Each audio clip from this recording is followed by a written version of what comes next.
Hi guys, in this video we hear Professor Lumumba from Africa giving us a brief walk into the history that some of us may already know.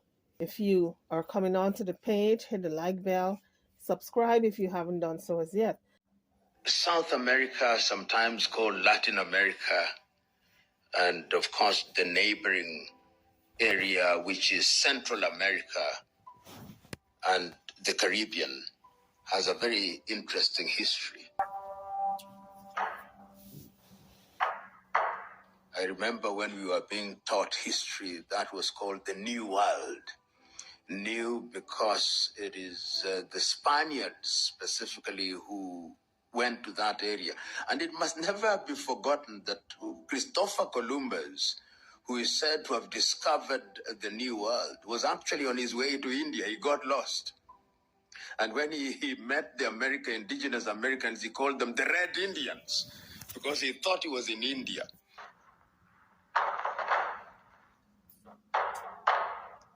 But that in itself makes that part of the world very unique because they were empires which had been built. The Aztecs were there, the Arawakans. If you look at what is now Mexico, they were the mestizos, they were the Aztecs, complete with civilization. The Arawakans were to be found in what is today Honduras, in Colombia, in Costa Rica, in Panama, in Nicaragua. So there were people in that part of the world,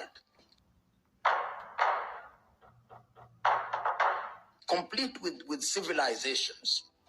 And the Arawakans, of course, we know, were completely decimated by the Spaniards. The Spaniards went there, and the Spaniards were in Mexico, what is today Mexico, in Nicaragua.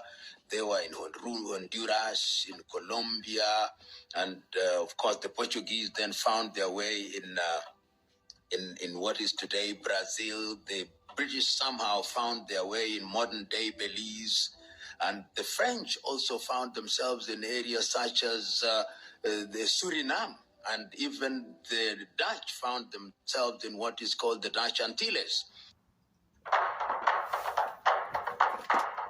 So these new lands became the subject of slavery initially because the local peoples were decimated deliberately by military action and also by disease.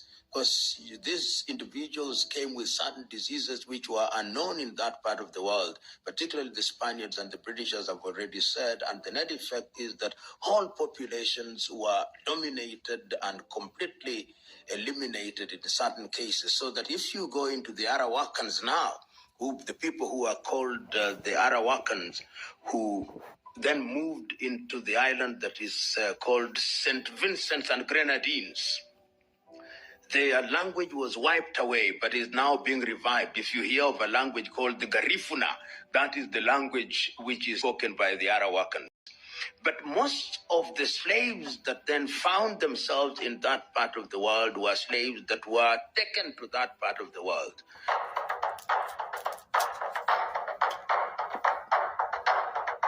When they had decimated the local population, that is why the Portuguese now started taking people to Brazil. And Brazilians, if you go to Brazil, there is a very large population of Yorubas. There is also a very large population of Ovambo and of Imbundu, from what is today Angola and also Mozambique. So once again, you can see it is the colonizers who are coming from their colonies or the areas that they had conquered in the African continent and taking them to Latin America. The Spaniards also took people from their colonies in different, and some of them were not even their colonies, but they took them from Africa in the area that is now called Equatorial Guinea. A lot of Equatorial Guineans were taken out of there, and Sao Tome and Principe, and we find them in the Spanish colony. The British, of course, as we know, took their people from their slaves from Ghana, from Nigeria, from the Gambia, and from Liberia, and from Sierra Leone, and they found themselves in Trinidad and Tobago. In Trinidad and Tobago, you find a large population of people who are of Igbo origin and Yoruba origin.